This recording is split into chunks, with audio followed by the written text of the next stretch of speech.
Diolch am ymuno ni yng Nghanadledd Cenedlaethol Seren 2018. Ewch yn bellach.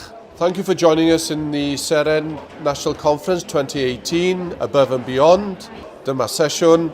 This is session Gwyddorau Cymdeithasol, Social Sciences. And I'm going to be talking particularly about the Stars and Stripes, the American flag, and whether or not it represents America. And I've got an argument, which is that I think the Stars and Stripes, that iconic image, does not represent, or at least it doesn't substantively represent America. Okay? Now, what we're going to be talking about is, therefore, what is representation? How does it work? How do symbols communicate ideas about who's in charge and who has power? And also why we might conclude that actually the flag is not a particularly good representation of modern America. And therefore, I'm going to ask you right at the end to come up with a better way of representing the modern world. Okay? So quite a lot going on. But the reason I'm talking about this is because I'm interested in the language of politics. I'm interested in about how people communicate their authority, their right to rule over other people. Because language is fundamental to politics. Politics is the study of power. And as human beings, we don't have to resort to violence in order to show people we're powerful. But we are still animals. We're still the naked ape, as Desmond Morris described us. So we still bare our teeth and we still show our sort of rare red bums as the other animals do. But we do so through language and through symbols. And so those symbols are extremely interesting and important. Okay? So we're going to talk about the American flag. And we're going to talk about it in a lot of depth and detail. And what we're going to do is you're going to critically analyze my argument. So I want you to develop some of your skills of critical analysis. So first of all, I want you to just explain, what do you think is critical analysis? And what are some of the examples of good practice and what might be slightly weaker critical analysis? So just have a little chat about that for about 30, 40 seconds, and then I'll see what you come up with. So what makes for good and bad critical analysis, and what even is it? Off you go. Okay. All right. Let's hear what you come up with. So what is critical analysis, first of all, and what makes for stronger or weaker approaches to it? Any thoughts? Let's start with what it is.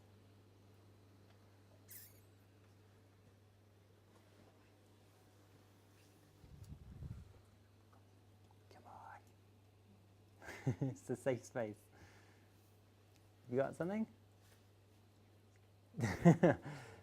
Okay, we'll wait until you get a bit warmed up. Critical analysis is argument, basically. It's trying to test the strengths of a proposition. So I've told you my proposition is that the American flag doesn't represent Americans very well. Okay? And it's your job to work out whether or not you think that's correct or not. That's critical analysis. You're breaking down my statement into its component parts. You're analyzing it. And you're analyzing it critically. You're working out its strengths and its weaknesses. And ideally, you're going to come up with your alternative. Okay?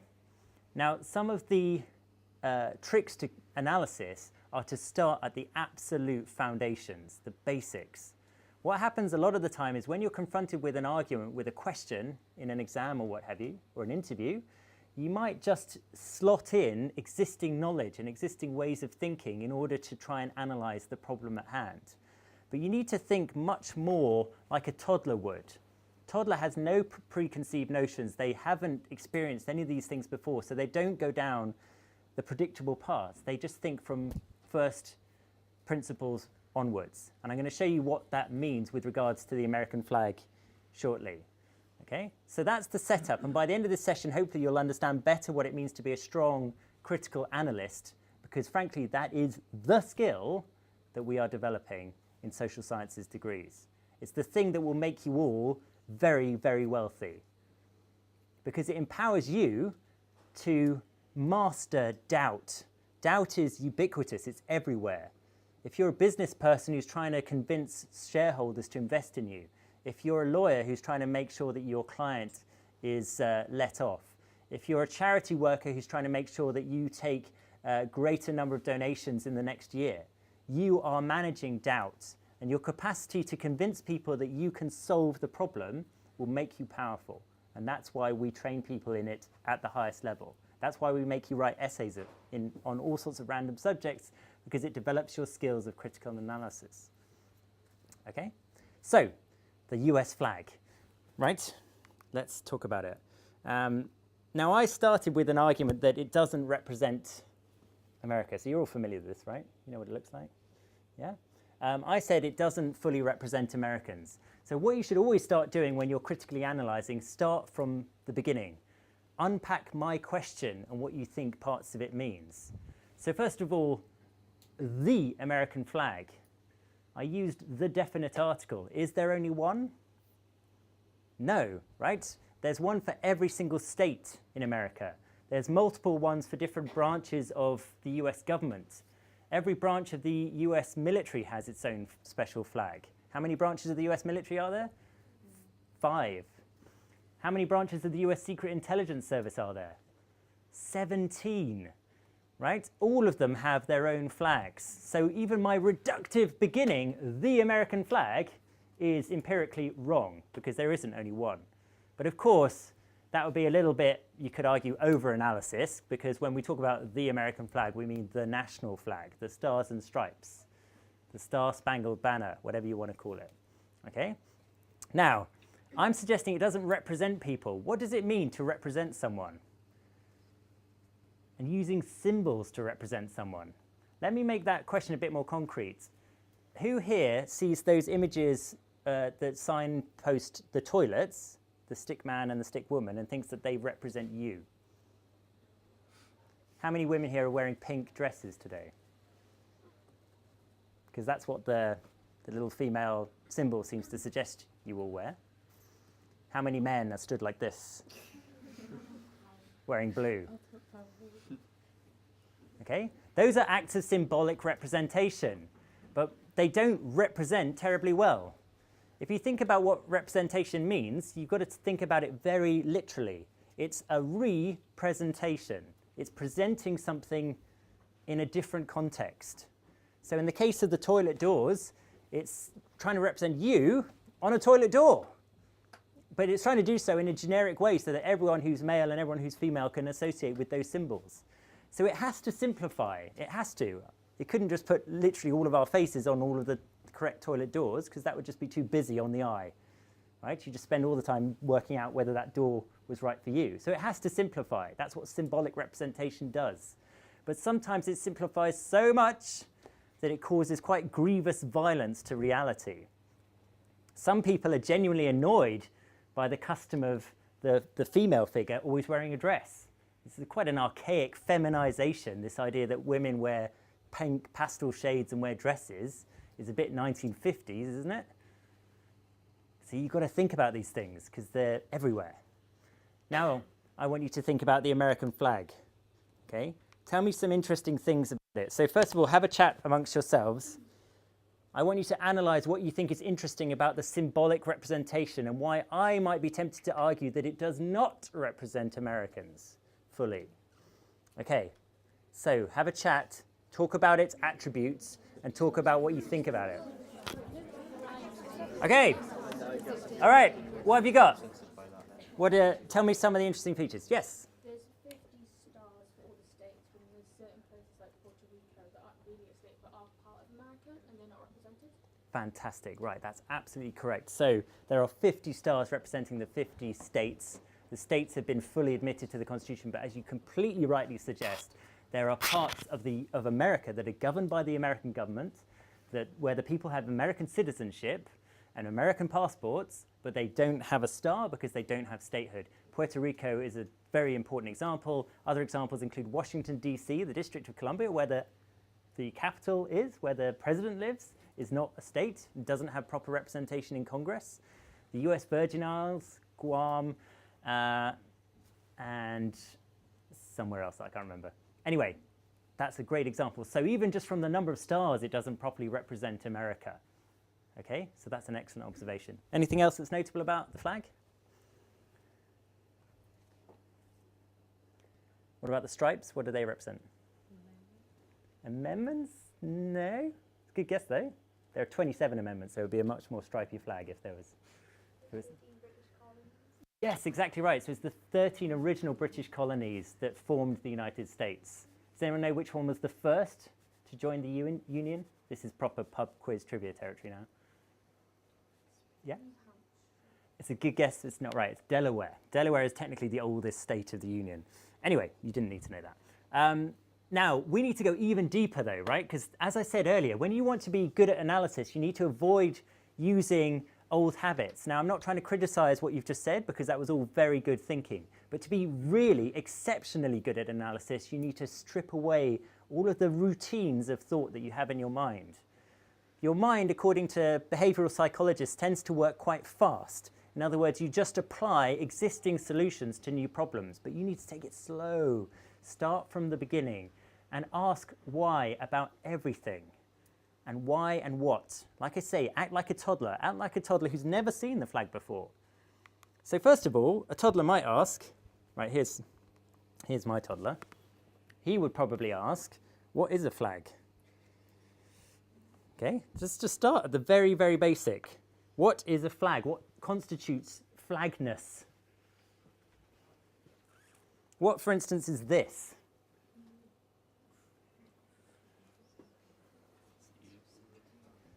The EU what? What is it though? Is it a flag? Yeah. No, it's an emblem. Okay? This is the emblem of the European Union. It is not allowed to be called a flag. As a result of British intervention, when the flag was chosen, it cannot be called a flag because a flag designates shared sovereignty, and the British didn't want it to be such. So this is not legally a flag. It is an emblem. If anyone calls it the EU flag, they're wrong. It's the EU emblem. Okay, did you know that? It's also not originally the representation of the European Union. It was founded as the representation of the Council of Europe, which is a separate body, a much bigger body with 48 members. When the Council of Europe formed, just after the Second World War, before the EU, long before the EU, there were 15 members, and they wanted to have a star for each member. The problem is that some of the members included the Saarland, which at that stage had just been taken from Germany as part of the reparation process, and the West Germans weren't having it. They didn't want a separate star for the Saarland, so that had to be stricken off. So they got down to 14 stars. Another one of the stars was similarly representing disputed territory, I think between Italy and Germany. So that had to be stricken off. So they were left with 13 stars, and the Italians said, we are not going to live under any flag with 13 stars. Why not? Because it's unlucky. So they made 12. The number 12 in this instance is entirely arbitrary. It's just because the Italians couldn't deal with having 13 stars on a flag. The other rationale is that having 12 is the magic number, the dodecahedron. This is, lots of mathematicians think that we should have maths at base 12, not base 10, because 12 can be divisible by 1, 2, 3, 4, and 6, whereas 10 is just a useless number that you can't divide very well. So that was another rationale. So it's order and symmetry, but this is not a flag. This is not a flag. Got it? In law, it's not a flag. So that's the first thing. What is a flag, right? Okay. The next thing, shape. Why are practically all flags in the world, according to the dimensions of 1.1 to 1.9? That's, in other words, imagine it was meters. It's 1 meter tall to 1.9 meters long. Practically every flag in the world, except a couple of examples. Anyone know any examples that are not rectangular like that? Nepal. Right?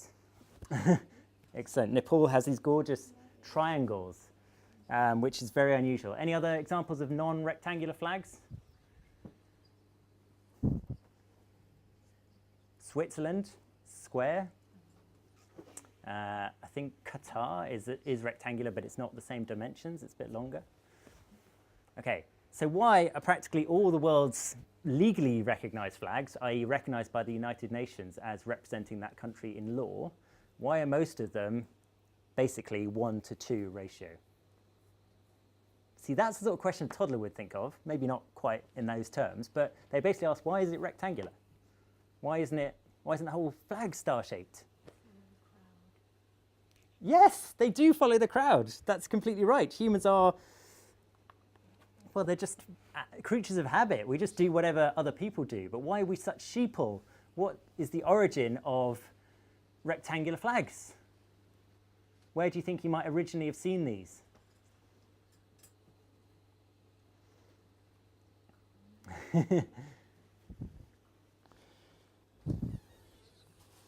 Well, they would be flying from the masts and flagstaffs of ships, in which case the proportion size is almost perfect to catch the wind and to make it flutter in that way that we all expect flags to.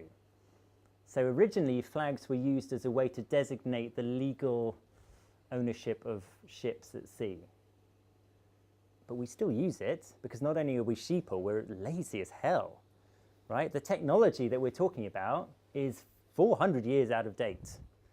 If you want to represent modern society, why are we still carrying around naval flags? But we are, apparently. So that's another reason why the American flag doesn't represent modern America, because it's literally using medieval technology. What were flags made of? Often silk. So the earliest flags on record come from Arab countries that had traded with China to gather silk. You couldn't really make flags out of wool because it's too heavy. Cotton wasn't very commonly used until much later. So silk flags were the dominant ones. Okay, so shape and material and technology are relevant. Okay, we've got to think about all of these different components, right? What about color? What can you tell me of interest about the colors, if anything? Colours of the Union Jack. Yes, they are. That's right. Red, white, and blue. Good. Do these colors have any sort of symbolic significance? Does red mean anything to you? Does blue mean anything? Does white mean anything?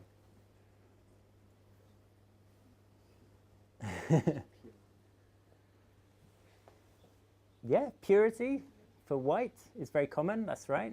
What about red? What does red mean? Yeah, sometimes associated with anger, pride, power, exactly. Okay. Blue?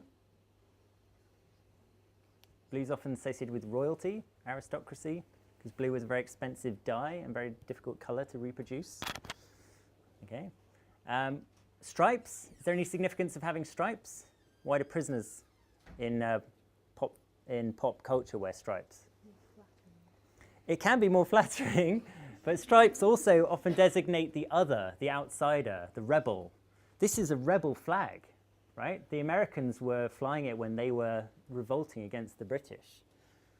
Some would say they're still revolting now, but let's not go there. So the stripes are meant to sort of designate this sense of rebellion. That was exactly how they came about. Originally, the US flag just looked like this. It was just stripes.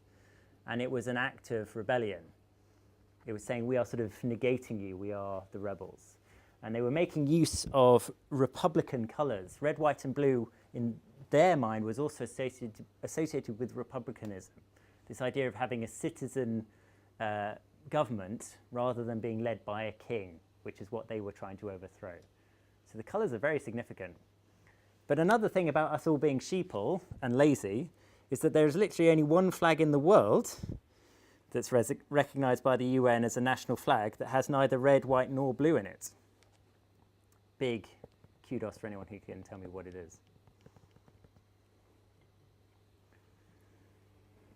You'll totally know it. You'll have seen it loads of times. But Jamaica is right. Jamaica, look at this. It's the only flag on Earth for a UN-designated country that has no red, white, nor blue in it. The only one. And that was a deliberate choice. The Jamaicans were, in the 1960s, when they gained their independence, wanted to show this sort of autonomy from the imperial powers that they'd just been governed by, and they said, we're going completely separate. They do adopt the saltire shape, which is common that you'll be familiar with from the Scottish flag, which has a really dark past. Does anyone know what the saltire designates? It's being crucified on a cross, like that, until you very much die a painful death.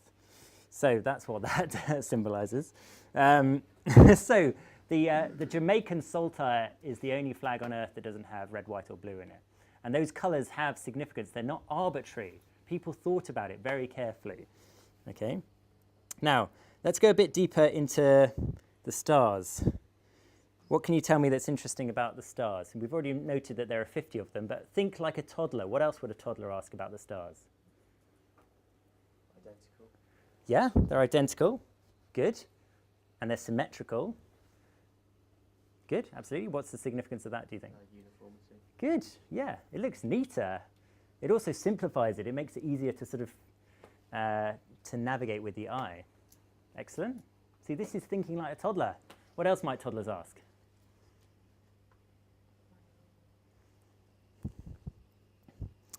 Why does it have points? This might sound like a really daft question, but seriously think about it. Why do stars have points whenever we draw them? Do real stars have points? No. So why do the symbolic representation of stars, like the symbolic representation of the woman outside the toilet, stars must think, what is this bullshit? We don't have points. So why do we always draw them with points? Yeah? It's to represent like the beams coming off the light. That's right. But with contemporary technology, we see them much more crisply. So why do they have points in old representation? Because they were using the naked eye, they were using very basic telescopes. So they would always see that lens flare that would create the points. But these are not part of the actual thing. It is a representation, but it's a very poor representation. Now, to be fair, if you wanted to draw 50 real stars, it would be crazy complicated, right? And you would need some sort of super 4K screen just to look at them in all their fine detail. So as I mentioned earlier, some sort of simplification is essential, but nonetheless, think about why it has 5 points. And 5-pointed star is the most common in other flags, and stars on flags is very common. So we've already seen this example with 5-pointed stars. Does anyone know of any other examples of 5-pointed stars on flags?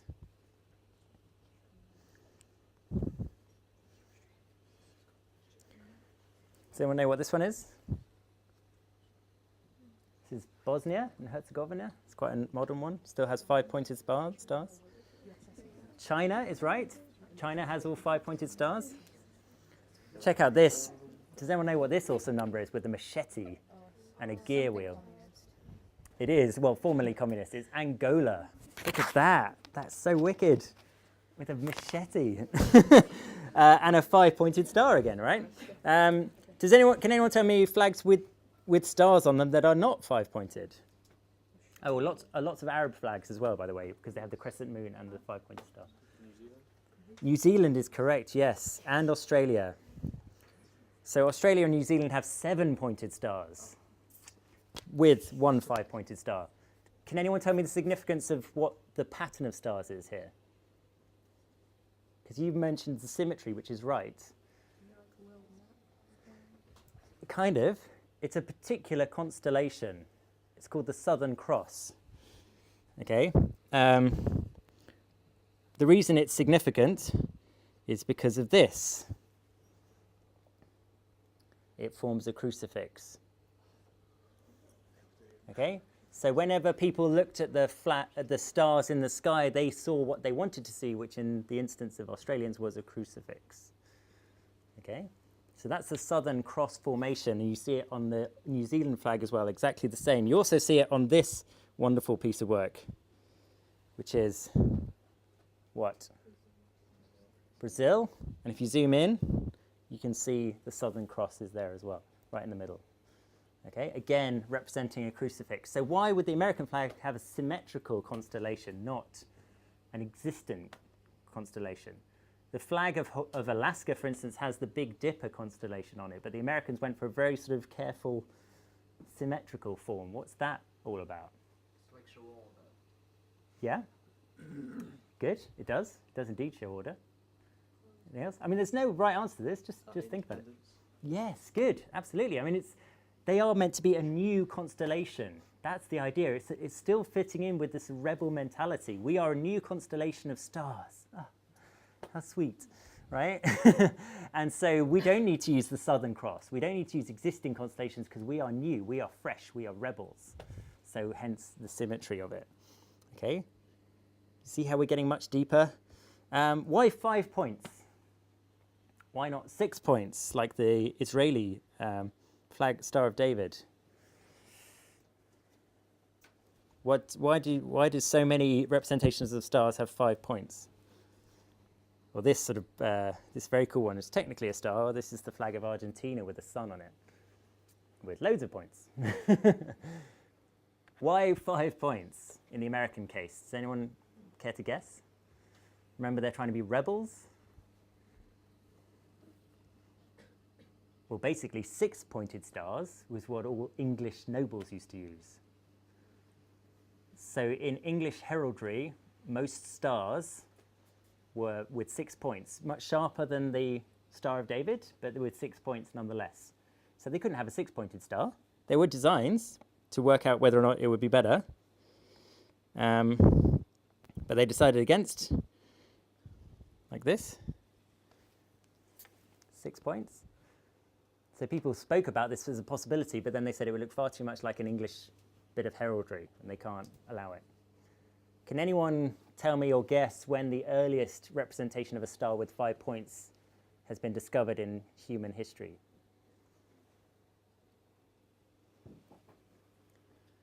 It's the Egyptians. Egyptian hieroglyphics for a star has 5 points. But stars don't have points. So ever since the Egyptians, we've just been too lazy to update it. And hence, as I say, the American flag does not fully represent America because stars don't have points. So, when you think about what something represents, don't just think about the usual way of thinking of those words, of the 50 states and the 13 stripes. Think much more deeply, color, shape, etc. Okay? All right, what else can we talk about?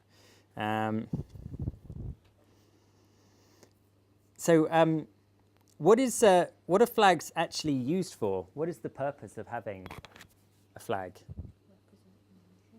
To represent the nation, right, exactly. So it is actually designed, like the toilet door signs, to help you understand who's who and what their right to things are.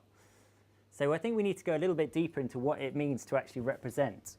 So I said at the start that representation can literally mean to represent, to present an idea in a different context.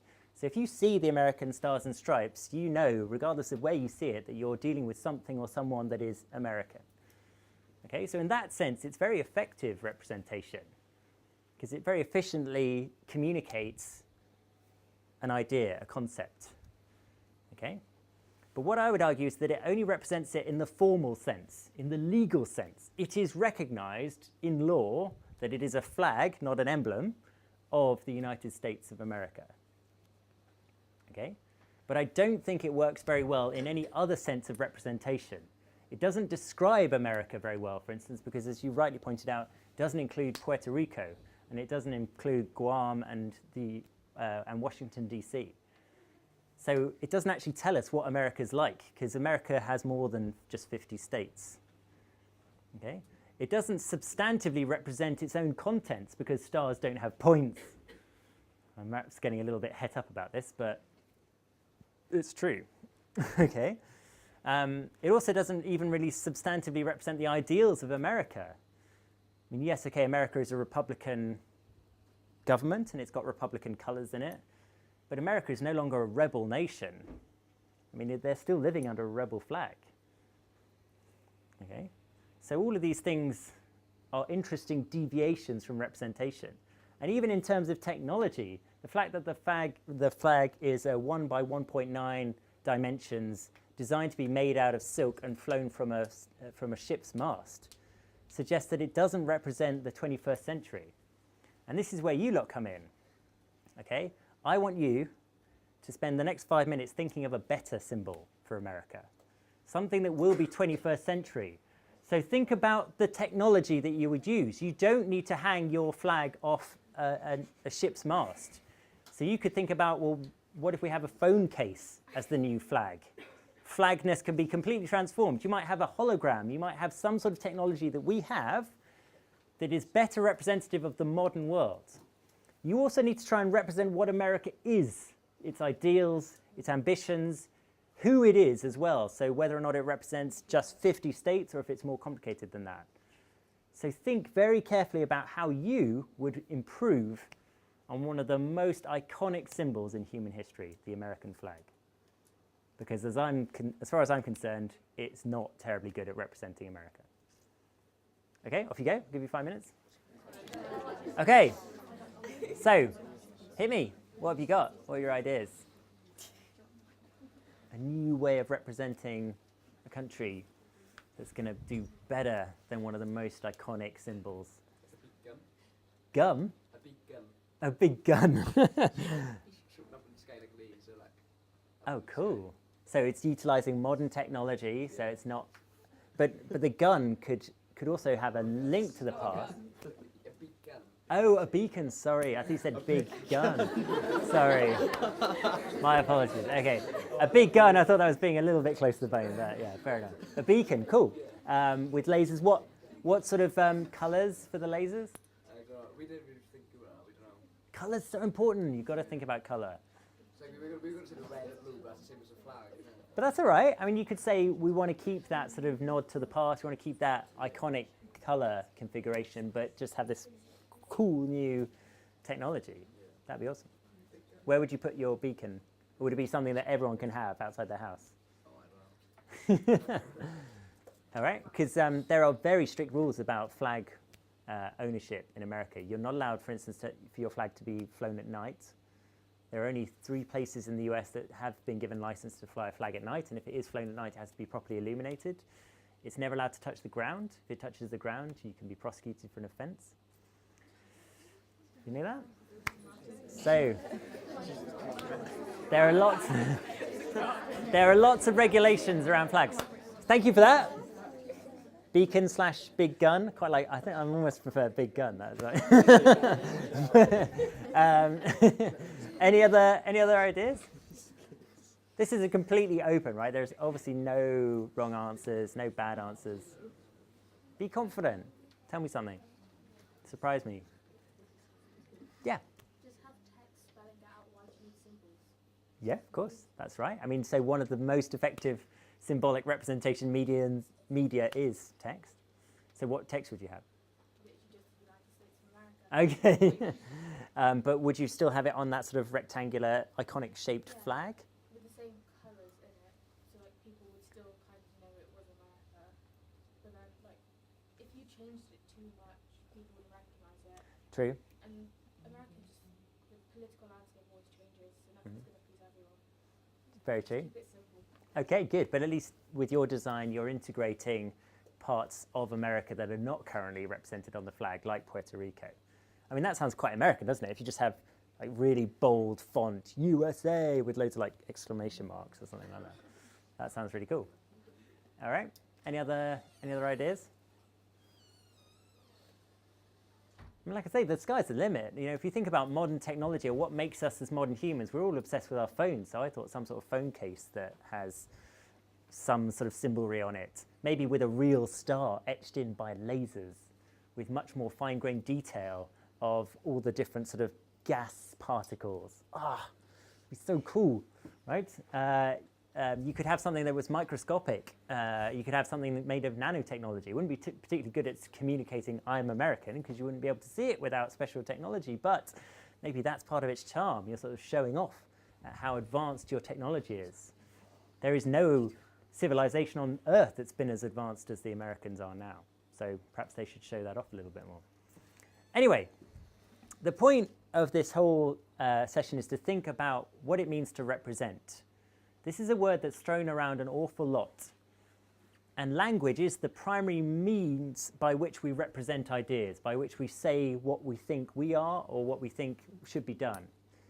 But we often fail because, frankly, what we're trying to represent is just too complicated. I mean, trying to summarize America in a flag is extremely difficult. So don't get me wrong, I think what has been achieved is extraordinary. And it certainly does represent America in the formal legal sense, in the sense that it's legally recognized as their flag. But it has various flaws in the sense of which it actually represents what America is or what America stands for in the 21st century, or even what America is capable of in terms of its technology. So I mean no disrespect to Americans nor their flag, which I genuinely think is one of the most impressive bits of iconography that's ever been invented. Okay? But I did want to encourage you to think very deeply about problems so that you get that sense of what academic critical analysis looks like. And it looks like behaving like a toddler, which is the cool part. Why is it rectangular? Why are the stars got points on them? Why is it blue? Why is the little rectangle with the stars in it in the corner? Why are they all symmetrical? Why are there 13 stripes? Why aren't the stripes going vertically? What happens if I turn it upside down? Why are all the flags in the world contain red, white, or blue, except for one? Right? Ask these sort of why questions. And for goodness sake, try and untangle yourself from existing ways of thinking. Oh, I was told once that this flag looks like this, and this is why this is so. I mean, that's a good start, but go much deeper. You're often told to provide deep analysis, and this is what deep analysis looks like. It's the capacity to go to the very foundations of a phenomenon, to ask it the most basic questions, and good questions. But what makes it critical analysis is not just finding good questions to ask, but trying to answer them as well. So that's why I did this little exercise at the end where I tried to get you to come up with an alternative. Okay? Because at places like Oxford, we're looking for people that not only identify problems very effectively, but are able to solve them as well. Okay? So you've done really well. Well done. Does anyone have any questions? Any comments? No? All right, so you know what you have to do now. You need to look at everything, every bit of symbolic iconography, as if you're a toddler. I mean, for goodness sake, why have you got that epic dragon on the Welsh flag? That is so cool. All right, thanks very much.